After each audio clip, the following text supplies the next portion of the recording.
வணக்கம் அவர்களே. இது ஒரு முக்கியமான தகவலாக இருக்கலாம். பிரான்சுக்குள்ள வந்து மிகப்பெரிய அளவுல இளைஞர்கள குறிவைத்து வந்து தேடுதல் வேட்டை ஒன்று ஈடுபட்டிருப்பதாக சொல்லப்படுகிறது.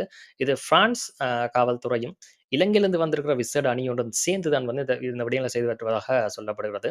யார குறிவைத்து அப்படின்னு சொல்லி பார்த்தால், பிரான்சுக்குள்ள வந்து மிகப்பெரிய தீவிரவாதிகள்னு சொல்லலாம். அதாவது இலங்கையில இருந்து தப்பி வந்த பலர் வந்து பிரான்ஸ்ல வந்து அகதிகள் என்ற போர்வையில தங்கியிருந்து, இலங்கையில பல விடயங்கள செய்து வருவதாக சொல்லப்படுகிறது.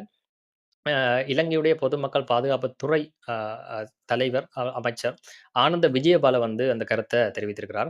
கிட்டத்தட்ட 75 பேருக்கு மேல வந்து பிடிவராந்து பிறப்பிக்கப்பட்டிருப்பதாக சொல்லப்படுகிறது. இவர்கள்ல பலர வந்து இன்டர்போலும் தேடுவதாக சொல்லப்படுகிறது. இந்த வகையில ஏற்கனவே 5 பேர் இந்தோனேசியால முக்கிய புள்ளிகள் 5 பேர் வந்து ஏற்கனவே இப்ப தான் 2 நாள்ல கைது செய்யப்பட்டிருக்கிறார்கள். இந்த வகையில மிச்சமாக இருக்கிறவர்கள் வந்து அதிகமாக 20 பேருக்கு மேல வந்து பிரான்சுக்குள்ள இருப்பதாகவும், மிச்சர்கள் துபாய், ரஷ்யா பக்கமாக இருப்பதாகவும் சொல்லப்படுகிறது. இந்த வகையில பிரான்ஸ்ல இருப்பவர்களை கைது செய்தா பிரான்ஸ்ல அதிகமாக இருக்கிறார்கள் அப்படின்றபடினால, அவர்கள கைது செய்யக்கூடிய நடவடிக்கைகள் வந்து முடுக்கிவிடப்பட்டிருப்பதாக சொல்லப்பட்டிருக்கின்றது.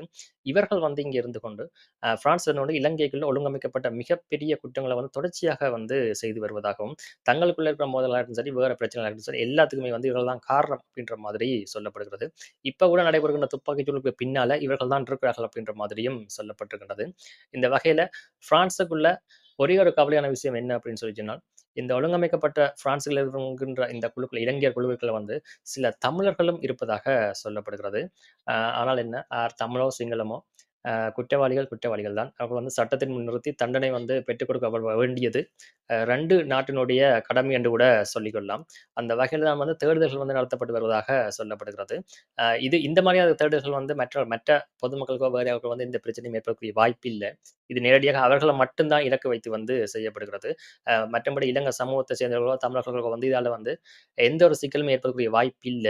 ஆனால் நீங்கள் அவர்களோட தொடர்பில் இருக்கிறார்களோ, இல்ல அவர்கள மாதிரி ஆகணும் என்றார்களோ, இல்ல பரிசுகள கூட வந்து சின்ன சின்ன கட்ட பஞ்சாயத்தோ, இல்ல வேறு சில விடயங்கள் ஒழுங்கமைக்கப்பட்ட சிறு குற்றங்கள செய்றார்களா இருந்தால், இல்ல அவையோட சேர்றார்களா இருந்தா கொஞ்சம் கவனமாக இருந்து கொள்ளுங்கள். காரணம், அ அவையில வந்து கைது செய்யக்கூடிய வாய்ப்பு இருக்கிறது. காரணம், பிரான்ஸ் அரசுக்குள்ள அதாவது இவர்கள் வந்து பிரான்ஸ்லயும் ஏதாவது செய்திருந்தாங்கன்னு சொல்லி தெரிய வந்தா, பிரான்ஸ் அரசு வந்து கைது செய்யத்தான் போகுது அவர்கள.